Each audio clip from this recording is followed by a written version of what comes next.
त्यांचंही नाव नक्कीच करावं, कारण ते त्या तिकडे उपस्थित होते आणि त्यांच्या नेतृत्वात तो मोर्चा होता. निश्चितच सर, धन्यवाद आपण दिलेल्या प्रतिक्रियेसाठी.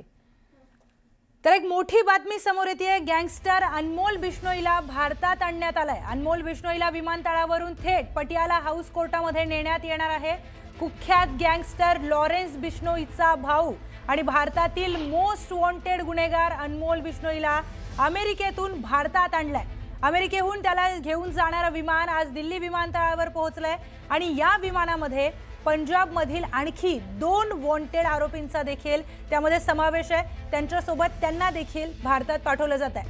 याशिवाय 197 बेकायदेशीर स्थलांतरितांना देखील भारतामध्ये परत पाठवलं जात आहे. या 200 जणांच्या यादीतील सर्वात प्रमुख नाव म्हणजे अनमोल बिश्नोई.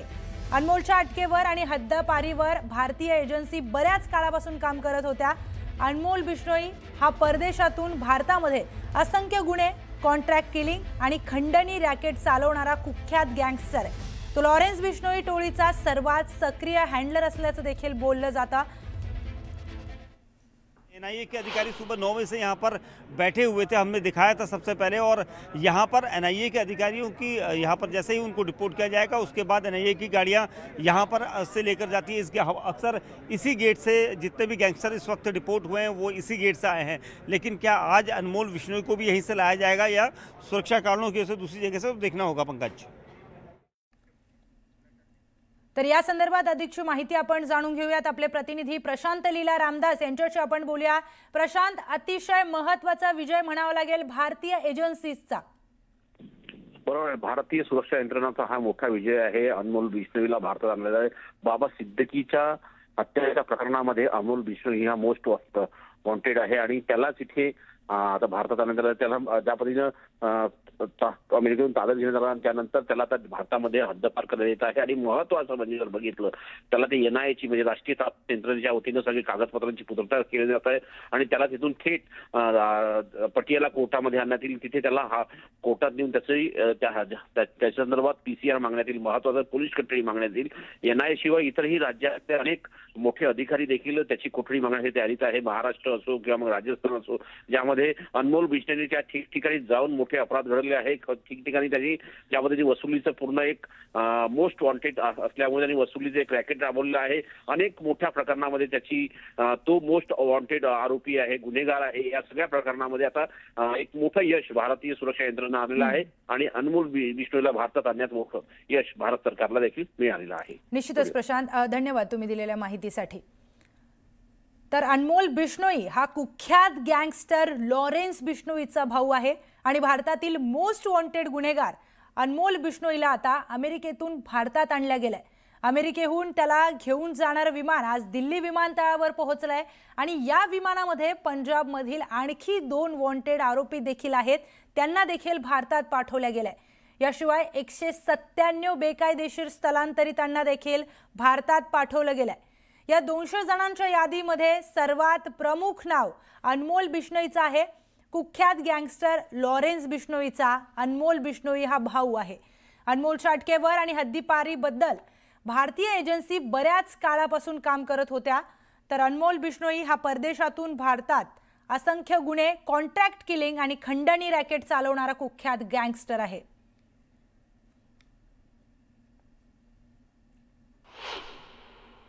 अनुमान करते हैं कानून को मानने वाले लोग हैं तो वो करे, लेकिन जो आज मेन जो चिंता है ये है कि उसको जो अगर डिपोर्ट करके अगर भारत ला रहे हैं तो सबसे पहले परिवार की तरफ से ये हमारी मांग होगी कि उस बच्चे की जो है भारत सरकार सुरक्षा यकीनी बनाए, क्योंकि आपस में जैसे चैनलों पे आ रही है भी उसके जो है 2-3 अलग अलग जो है गैंगस्टरों के वो बन गए, ग्रुप बन गए, तो उसमें जो है हमारी चिंता यही रहेगी कि कहीं नुकसान ना हो जाए.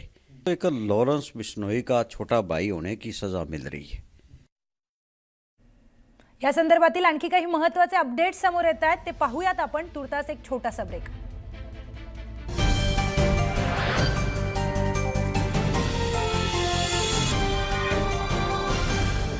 मर्यादितच निवडणूक घ्या, हे या प्रकारचे स्पष्ट आदेश हे सर्वोच्च न्यायालयाने दिले होते. आणि असे जर का आदेश जर का सर्वोच्च न्यायालयाने आपला मुद्दा ग्राह्य धरला तर निवडणूक रद्द होतील आणि ओबीसी आरक्षणावर गदा सुद्धा येऊ शकतील अशी सुद्धा शक्यता आपल्या आहेत. कारण 50% आत आरक्षण असलेल्या जिल्हा परिषद ज्या आहेत त्या आहेत अहिल्यानगर, रायगड, धाराशिव, छत्रपती संभाजीनगर, जालना, अशा एकंदरीत 16 आहेत. पण 17 ज्या आहेत ना तर त्या सगळ्या 100% म्हणजे 50% आरक्षणाच्या वरती आहे. आजची सुनावणी सगळ्यात महत्वाची.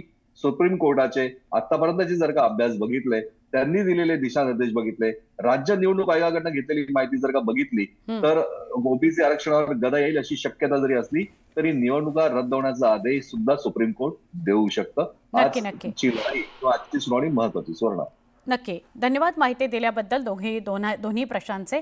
प्रशांत नवी दिल्लीतूनही बोलत होते आणि प्रशांत मुंबईमधून पण आपल्यासोबत होते. पुढच्या बातम्यांकडे आपण वळणार आहोत. तर मनसे आणि उबाठामध्ये जागा वाटपाच्या बोलण्यांना सुरुवात झालेली आहे. मनसेकडून 100 ते 125 जागांची मागणी केली जाणार आहे. काही जागांवर मनसेकडून आग्रही भूमिका सुद्धा घेतली जाणार आहे. वरळी, माहीम अशासारख्या अनुकूल जागांवर 50-50च्या फॉर्म्युल्याची मागणी केली जाणार आहे. मनसेकडून बाळा नांदगावकर, नितीन सरदेसाई तर उबाठाकडून अनिल परब, वरुण सरदेसाई जागा वाटपाची चर्चा करणार आहेत.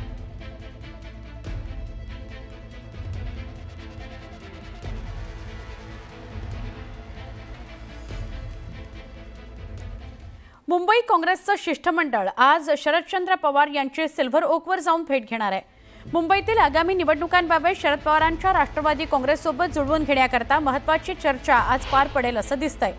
एकीकडे स्वबळाचा नारा मुंबई काँग्रेसनं दिलेला असताना मनसेसोबत न जाण्यावर ठाम असताना काँग्रेस शरदचंद्र पवार पक्षाची भेट घेणार आहे, म्हणजे शरद पवारांची भेट घेणार आहे.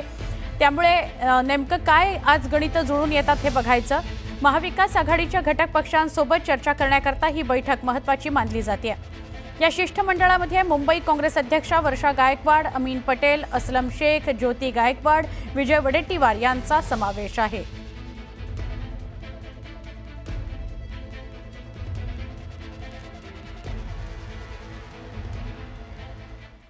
राज्यात चर्चेत असलेली अनगर नगरपंचायत पुन्हा एकदा चर्चेत आली आहे.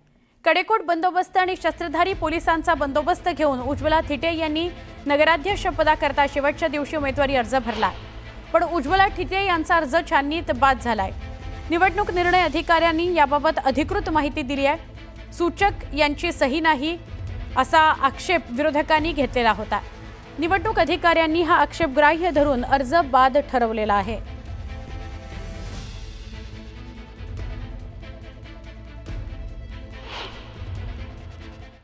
वकिलाकडून 3-4 वेळेला ते व्यवस्थित चेकिंग केलं होतं. प्रत्येक ह्याच्यावर माझ्या मुलाची सही होती आणि काल सूचक म्हणून माझा मुलगा माझ्या सोबत होता.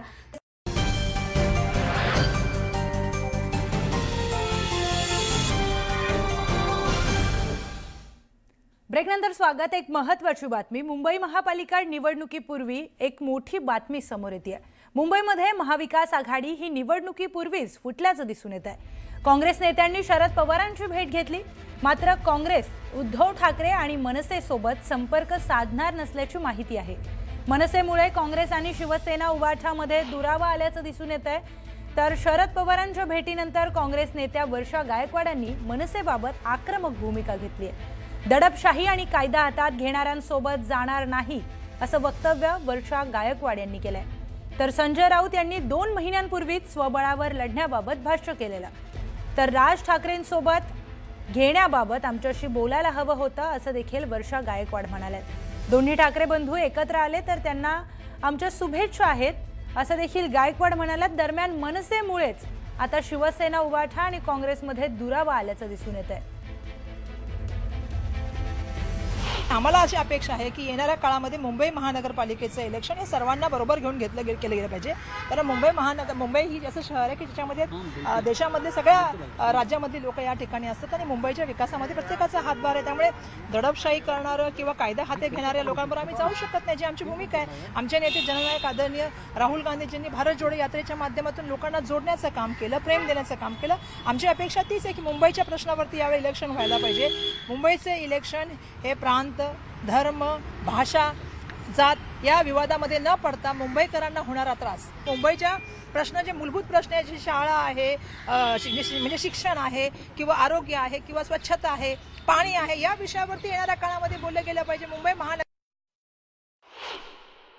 आम्ही हाच विषय मांडलेला आहे की येणारं मुंबई महानगरपालिकेचं जे इलेक्शन असणार याच्यामध्ये मागील खूप वर्षापासून जे आहे ते आमची शरद पवारांजींच्या NCP बरोबर हमेशाच जे आहे ती त्या ठिकाणी नेहमी अलायन्स राहिलेली आणि येणाऱ्या काळामध्ये पण ती अलायन्स व्हावी अशी आमची मनापासूनची इच्छा आहे. त्यांच्या मुंबईच्या अध्यक्षा राखी जाधव यांच्याशी सुद्धा आमची या संदर्भामध्ये बोलणं झाले, तशी त्यांना आम्ही माहिती कळवली. आज आमची खूप चांगली चर्चा झालेली आणि आमची नैसर्गिक सातत्याने असलेली आमची अलायन्स आहे.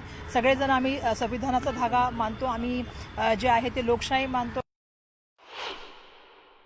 असं आहे की मागील काळामध्ये 2 महिन्यापूर्वी संजय राऊत साहेबांनी सांगितलं होतं की बाबा आम्ही महाविकास आघाडी नाही झालं तरी आम्ही जे आहे ते एकटे इलेक्शनमध्ये जाऊ, आम्ही स्वतःच्या जे आहे